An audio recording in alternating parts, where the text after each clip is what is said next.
Day 3 almost done. It's been a rough road at that for Renegades since they've returned to Europe, and they're going to have to make up for lost ground here if they want to make it yet to another major. But they do go against Winterfox, and yes, Pitt, you do need to plug in your monitor to play correct CS. Always the Army man. Lex also going to be on point, calling the shots for this mixed team. They're considered as I guess European or a mix. They're global. They're not North American. Hence why them and Liquid are in the same group. Hard and rough, and need to plug it in. I mean, what are you suggesting? Damn, son, I didn't even realize. Oh yeah, dude. My name is Sadokist. It comes naturally. I figure if I'm going to be mini-me, I should learn how to sit. But I'm too damn short, man. Like I feel like I'm going to sink into this thing. So you're working fine. I can't do it. I'm going to get back up like I was. Thanks, man. I appreciate it. You do look fine. Well, on the couch, I at this point don't need to introduce you, but formalities. We'll have Yanko, Semler, and Anders as always. But guys, this match is now an elimination match, and not somewhere we typically see Renegades commonly, because obviously they normally have the regional qualifier. This time they don't have that luxury. They lost in London, didn't even make it to playoffs, and here they have the same fate awaiting them. They may not even pick up a series. Yeah, I mean, I think almost a bit disappointing, and I think they were disappointed as well. And just trying to catch some of the players outside before the match went live. I've been upstairs casting most of the day, where it's really hot and humid, so kind of nice to be down in the studio. But I was speaking to Sponge, and he didn't seem like really fired up, like not the Sponge that we all know. So I was a little bit worried about that. I know he's been putting in an outrageous amount of time in the practice room or at the hotel. He's really hardworking, but I feel like they don't have the energy right now. That scares me a little bit. What he said to me was, you know, we lost to Easy Skins. Of course we feel low. And I'm like, damn, son. Yeah. Okay. You know, I mean, if they're putting the Brits that low, like there's layers in the trash can. That's a weird thing. I mean, I know the UK scene hasn't really been around lately, but they've still got experience there. They still have Europeans. Obviously, they haven't practiced against them. So, like, that's a two-faced statement, to be fair, right? Like a two-faced statement. It's a double-edged sword. I mean, yes, they lost to a team that's unknown and not as relevant. We lost to the only team that Great Britain has managed to field that could actually take a map off of anything in the past.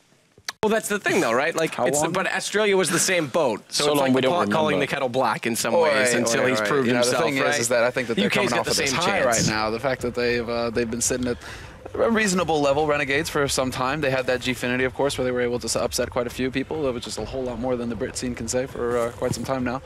So I mean, I think that that's the issue here, is that Renegades are expecting a whole lot more out of themselves, and they just aren't finding it right now. They're having to deal with this internal struggle that's going on to actually be able to play the game and enjoy it. And that's the key. They don't look like they're having fun to me right now. Every time it looks like somebody just took away their lollipop, their candy. You know, yeah, I think you tweeted that this morning. Right? You know, that's the thing. They've been sent to bed early without any cake. So that's an issue, right? Because look at Mouse Sports and how they were playing and how they were giggling and laughing and joking around, and then you look at Renegades, it's just like dour. Yeah, because they were winning, though. I mean, that's the problem. That's the problem with these teams, like we mentioned earlier. You know, highs are high, but the lows are really low. Liquid's the same. I'm just going to cut in for a second because we should discuss this while it is on screen. So Renegades, as the higher seed, did have the first choice of what the call was. They took out Dust 2 right away. That was followed up promptly by Cobblestone getting taken out by Winterfox. Not surprising. Actually, kind of in a way, beneficial for both teams based on, even though Renegades picked it this morning, based on the results we've seen both in London and here on the day. So Cobblestone going out definitely won't hurt the Australians. Train gets picked up first. We haven't seen that yet today, so this will be a little bit interesting. Different game for us to watch. Cash follows that. Decider going to be Mirage. Yanko, first thoughts on the map pool?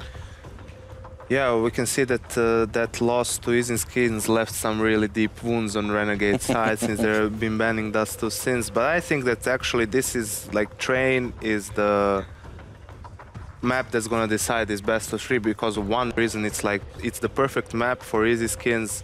Oh, for Renegades. Yeah, it's been a long day. Sorry, boys.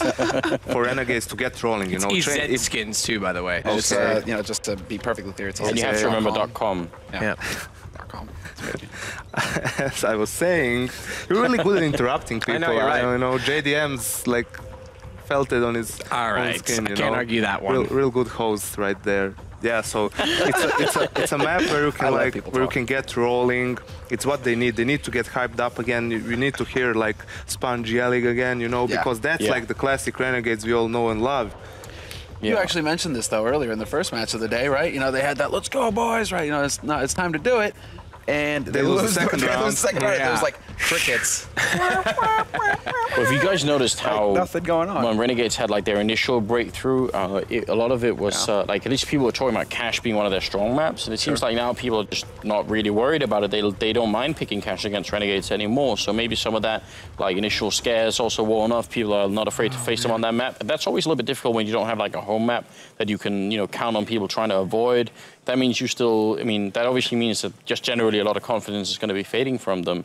And like I was trying to say, I spoke to Sponge, and obviously they've had a bit of a break here as the other match was going on, so they've been away for a little while, haven't really been around the studio. I think they went to get something to eat and just hang out for a little bit. I tried to sort of, see if I could get a little bit of energy out of him and, ask him, well, this time, have you been pumped up? Have you been ready? Are you like, as a team, do you get yourself back in the mood? And he was like, yeah, like we've just been like, taking it really slowly. Like, there was like no indication that this was about to be like the huge comeback here. So, all right, so I'm a bit scared. Do I want to dig the knife in? That's the real question here. Do I want to go for a quick, twist? Do it. For the watch? Oh, Sean Gares, right? He tweeted jokingly earlier, hey guys, I went into the practice room earlier and I saw Renegade strats. Yeah. And it was like pending. Yeah. How much of a joke was that? Just to turn the boot on the other foot, though, we talk about Renegades sort of settling into a low. We've got Mythic now, Winterfox, new sponsorship, new fifth player in XP3, a bit on the rise. They actually had a decent performance this morning. I think better than what most people would have expected from them.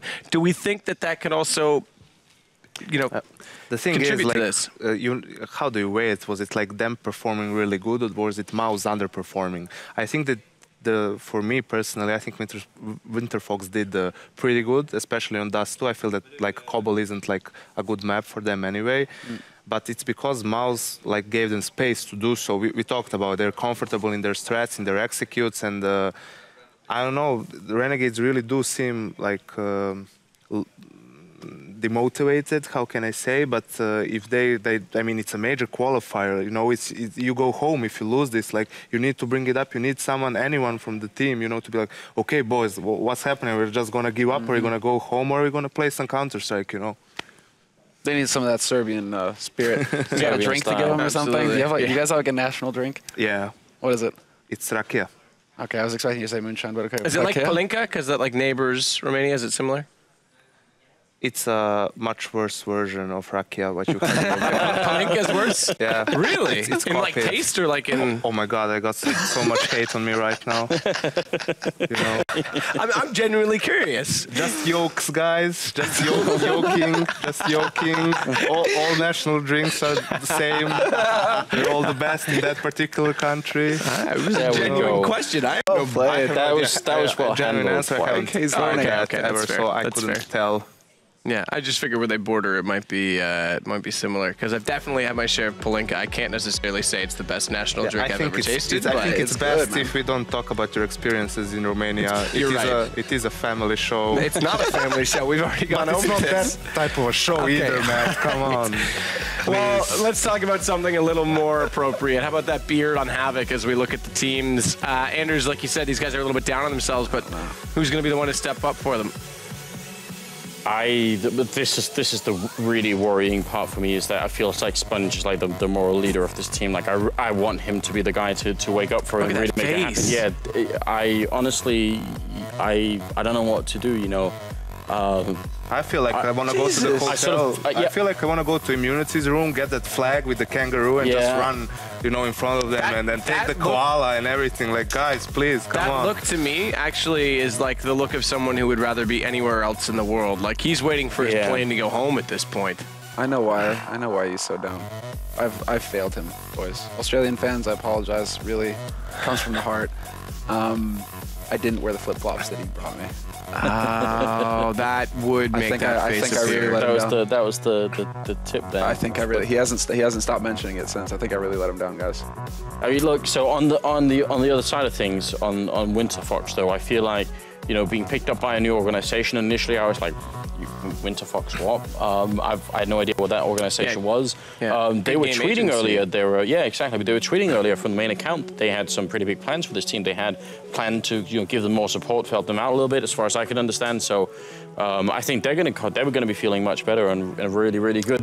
That was stressing them out, by the way, just on a side note, that they didn't have an organization with 2 Swedish players inside of North America. Yeah, I mean, obviously that is, you know, they're over there, they got flown over there, and now they got to find a way to make a living, so that's going to be a little bit weird.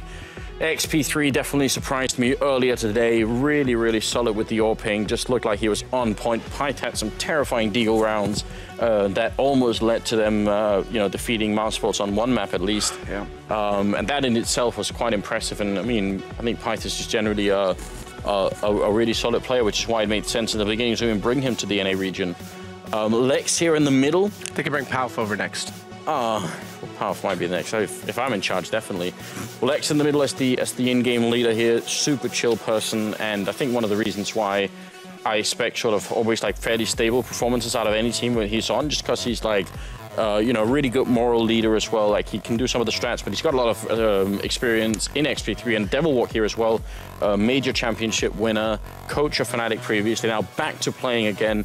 And I think he's felt that he's been under a lot of criticism through social media. People saying like, why even come back to play if you're not going to be good? Well, today he was extremely good. Not only that, it's the love of the game, right? Yeah, that's how it works. You're right. And then Anger at the end, I think actually we didn't see everything that Anger could do. I think actually in terms of like, I think everyone surprised me, and Anger, maybe because I had higher expectations, maybe a little bit less. So I'm looking for a little bit more from him. But overall, it's a solid lineup. It really, you know, Anger's kind of like the Hulk. Like, you gotta piss that guy off. Yeah. Because it comes in flashes, like these moments of brilliance from Anger where he just completely wrecks a team in a round, but then he'll take a bullet to the face the next round and it's just like not a peep, right? I think one of the issues... one of the issues, and Yanko, you talked about it earlier, is one-on-ones. The guy is so hesitant. It's almost like predictable. Like he makes a move, takes a shot, and then he's still in that same position. He doesn't actually force the round. I mean, I didn't know about it. You told me that that's like his. I mean, he's known for it in NA. The thing is, like sometimes you have players playing too passively, like too defensively, or he allowed, it was a cobble round. I remember he allowed, like he was City, he allowed the T player to get the bomb from B side, to flank him all the way around, go back from mid to A, plant the bomb while he was still inside of drop or somewhere around there. And that's just like, you need to play more aggressively than that. I mean, on this topic of movement, I was trying to get, you know, people do like a quick survey and try and jot down on a piece of paper, you know, how many times would someone who initiated the fight actually win that fight as opposed to playing more defensively and standing in the corner. And some people on Reddit actually managed to do that. And obviously the results, we can't really like, you know, read too much into them because we don't exactly know what kind of data they were relying on. But just as a sort of initial taste of what that might be like, it definitely feels like being the initiator in a fight is, I mean, is quite overwhelming in their favor. So I feel like playing aggressive and playing reactively rather than sort of waiting around is, I mean, maybe especially in this patch, I think it's always been good to do. It's not like this like a huge new discovery, but it feels like in this patch it might even be even more useful. Yeah, well, I mean, it's something that just in the Anger point, like you say, you can show up in individual rounds. Big thing for me this morning as well is XP3. I think he could actually be the better opera in this game based on what we saw this morning. I don't know if you agree, Semler. No, I could definitely follow that up. It seemed like he was having the high impact kills with the AWP, whereas Yam, it feels like a long time since we've seen Yam have that kind of performance. We were like, holy crap, this guy's just locking down this map, right? Whereas with XP3 on Dust 2, he had several rounds where he just really hammered that team. And he just seems to be the high impact opera that Winterfox really need. So I'm kind of, I think it was a bit of a surprise for everybody else, everybody here on the desk at least, because we're used to him, you know, it's not that it's like a knock, but like, you know, that he's like coaching the Team Karma, female team, traveling with them, that he's playing on Elevate, but you know, how serious is that? You know, is he really being able to, is he going to be able to step up and play on the international stage? I think that's the big question that we all had in us. And the fact that he shows up here and basically shuts us all up, you know, that's awesome. That's really cool to see. That's always a pleasure. So for me, if we're going to put him head to head, I have to go with XP3 after what we saw this morning. Now, of course, you know, that's a best of 3 that happened this morning. It's been like 7 hours since then, Absolutely. 8 hours, but you know. And that's the other part of this is that you said, Anders, Renegades had a break, but Mythic, I keep wanting to call them Mythic. Winterfox has had even longer than that because they played the very first game of the morning, and sometimes it's painful to sit around all day. But at any point, are you going to call them Mythic Fox or something weird like that? Mythic Fox, that would be a mythical... I don't even know where to go with this one. But we got about 30 seconds, so I want predictions from all of you. And as always, player to watch be kind of quick about it. I know there's a lot you could say. We'll start on the end, Anders. I might actually have to double down on XP3. I thought he was really exciting to watch, so a little bit of a turnaround for me. XP3, I'd try and keep an eye on him. Prediction, I actually think Winterfox are going to 2-0 Renegades here. The mental state of this team is looking awful. I have to second the result. 2-0 for Winterfox as far as I'm concerned. I think the experience on the NA team, players like Pyth, like XP3, these guys are having the impact, whereas we really aren't seeing that much out of Asa, JKS. They're rivals on the opposition. So I'm going to go 2-0 and say that we keep an eye on Pyth in particular. Yeah, I'd have to agree with the 2-0. I just think that it's going to be for Renegades. I'm feeling this is how it begins, boys. Like it begins by amazing individual performances, like triple kills, quad kills. Then they get pumped up again, and then we're seeing like the old Renegades, you know. And when they're playing on their own level, I can see them taking down Winterfox. It might just take them a little bit to get rolling. It'll be interesting because if they don't make it through, it's the top Australian team done on their only day of gaming. In fact, Immunity still plays on Saturday, and if Winterfox were to make it through, it would be an all-NA deciding match. To bring you the action, we are going to send it over to Vince and Natu.